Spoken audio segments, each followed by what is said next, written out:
کیونکہ بعد میں ہمت پست ہو گئی. اب اگر دنیا کا کام عالم دین کرے تو پھر دین کا کام نہیں کرے گا. آج اس کا ٹرک منڈی اتر رہے ہیں, آج اس کے بینک میں 5 کروڑ آئے ہیں, تو دیوانہ ہے کہ وہ یہاں آ کے آپ کو درس دے؟ حاجت کیا ہے؟ وہ سلف کی طرح استقامت موجود نہیں ہے. تو اس عاجز اور فقیر کی ذاتی رائے یہ ہے کہ اس زمانے میں علم کے ساتھ کسب یہ معیوب ہے, معیوب. اللہ اکبر. جو عالم بھی علم کے ساتھ دنیا کا کوئی کام کرے گا وہ کبھی بھی دین میں مخلص نہیں ہوگا. ہم نے بڑے بڑے اچھے مدرسوں کو دیکھا ہے, چلے گئے بس, ختم. اللہ تعالیٰ نے تو آپ پر خاص فضل فرمایا ہے جو آپ کتابیں پڑھ رہے ہیں, اور اللہ آپ کی اس میں مہربانی اور ہمت کو قائم دائم رکھے. ورنہ ایک طالب علم غریب سوچ لے کہ میں بہترین پڑھ کر کے شیخ الحدیث ہو جاؤں, شیخ التفسیر بنو, مفتی بنو, مجھے کیا ملے گا؟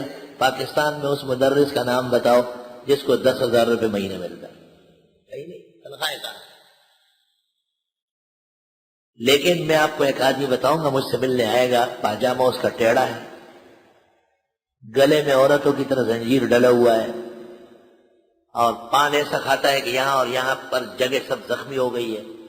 میں نے اس سے پوچھا کتنی تنخواہ ہے؟ کہنے لگا بس بہت تھوڑی ہے حضرت, آپ دعا کریں تاکہ بڑھ جائے. میں نے کتنی ہے؟ کہا 2,70,000. ہمارا ایک مقتدی ہے, وہ کہیں بیٹھا ہوگا, درس میں آتا ہے, معافی چاہتا ہوں بہت.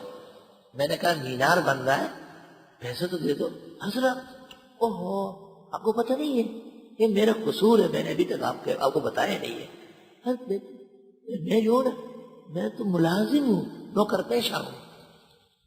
میں اتنا پشیمان ہوا کہ یا اللہ کسی زکات لے کے اس کو تھوڑی دیر, یہ تو بھوکا مر رہا ہے.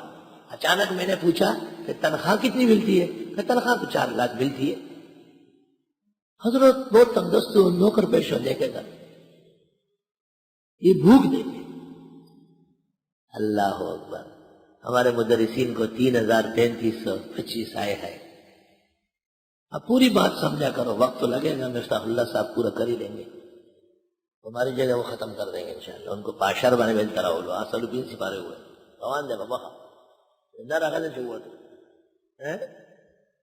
اب بات سن لو, ایک آدمی کی 1 لاکھ روپے تنخواہ ہے, ٹھیک ہے, 50,000 روپے خرچہ ہے, 60,000 روپے جرمانہ لگتا ہے. اس لاکھ پر 1.5 لاکھ لعنت ہو, کیا فائدہ ہے اس کو؟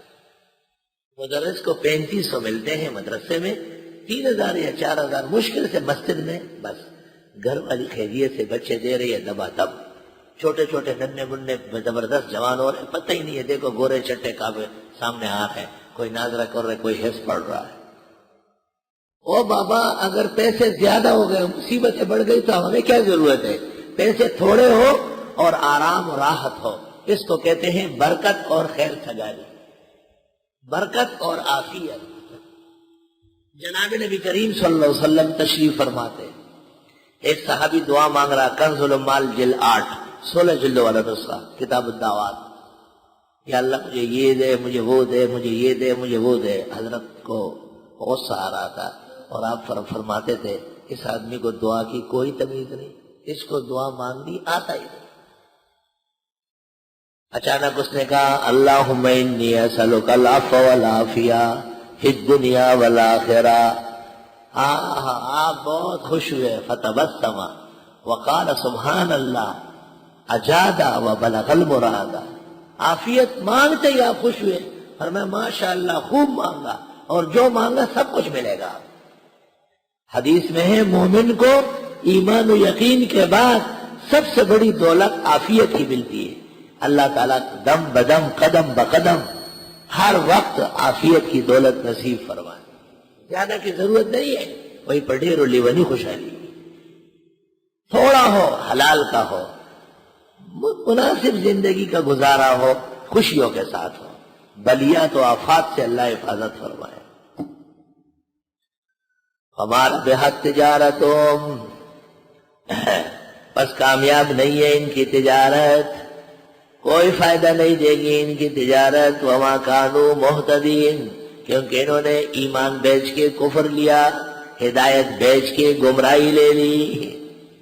جو بھی دین پر سودے بازی کرے گا اس کا راستہ اندھا ہوگا، اس کے منازل ختم ہو جائیں گے. مثلهم کمثل الذی استوقد نارا، مثال ان منافقوں کی، اللہ معاملہ ان کا پیچیدہ ہے، بڑے خطرناک